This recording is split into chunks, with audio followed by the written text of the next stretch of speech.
మావోయిస్టులపై కేంద్రం ఉక్కుపాదం మోపుతోంది. బీహార్, మహారాష్ట్ర, ఛత్తీస్గఢ్, బీజాపూర్ రాష్ట్రాలతో పాటు ఛత్తీస్గఢ్ సరిహద్దు రాష్ట్రాలైన ఏపీ, తెలంగాణ సరిహద్దు ప్రాంతాల్లో ఖగార్ పేరుతో భారీ ఎత్తున కూంబింగ్ నిర్వహించి మావోయిస్టుల ఏరువేతను కొనసాగించింది.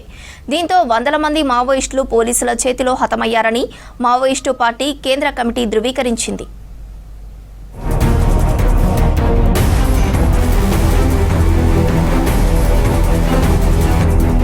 ఏడాది కాలంలో దేశంలో వివిధ ప్రాంతాల్లో 357 మంది మావోయిస్టులు ఎన్కౌంటర్లలో మృతి చెందారని ధృవీకరించింది మావోయిస్టు పార్టీ కేంద్ర కమిటీ.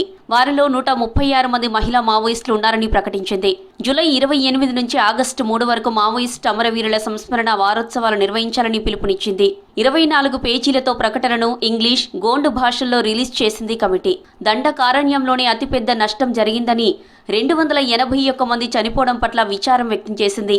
4 కేంద్ర కమిటీ సభ్యులు, 16 మంది రాష్ట్ర కమిటీ సభ్యులు, 23 మంది జిల్లా కమిటీ సభ్యులు, 17 మంది PLGA మెంబర్స్ ఉన్నట్లు తెలిపారు. బీహార్, జార్ఖండ్లో 14 మంది, తెలంగాణలో 23 మంది, మహారాష్ట్ర, మధ్యప్రదేశ్, ఛత్తీస్గఢ్లో 8 మంది, ఆంధ్ర, ఒడిషా బార్డర్లో 9 మంది, ఒడిషాలో 20 మంది, పంజాబ్లో 1, ఇతర ప్రాంతాలకు చెందిన వారు 1 చనిపోయినట్లు లేఖలో వెల్లడించింది.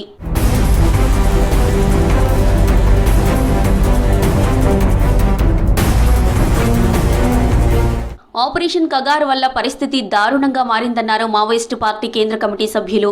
కేంద్ర, రాష్ట్ర ప్రభుత్వాలు నిరంతరం దాడులు చేయడం వల్ల లొంగుబాట్లు, అరెస్టులు జరుగుతున్నాయని ఆవేదన వ్యక్తం చేశారు. Party chief Basavaraj alias Nambala Keshava Rao, Chalapathi, Gajarla Ravi alias Uday Sharma, Gautam alias Tentu Lakshmi Narasimham, Madhu alias Sajja Venkata Nageswararao, Rupesh, నీతి, కార్తీక్, చైతి అలియాస్ రేణుక, గుడ్డు, శ్యామ్, అలోక్, పాపన్న, మధు, భాస్కర్ అలియాస్ ఆదిల్లు, జగన్ అలియాస్ పండన్న, అరుణ, జయ వంటి నేతలను కోల్పోయామని లేఖలో తెలిపారు మావోయిస్టు నేతలు.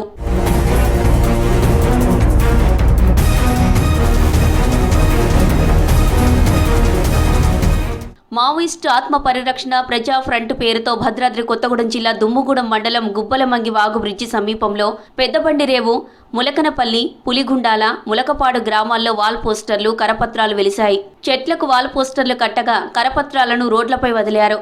సిద్ధాంతం కోసం అడవి పాలైన అన్నలారా, అక్కలారా, మీరు నమ్మిన సిద్ధాంతం సామాన్యుడికి ఆశాకిరణం ఎక్కడైంది? మీకు ఎదురైన సవాళ్లు, తద్వారా వచ్చే పరిణామాలు విశ్లేషిస్తే మీకు ఆత్మ సంతృప్తిని మిగిల్చిందేంది?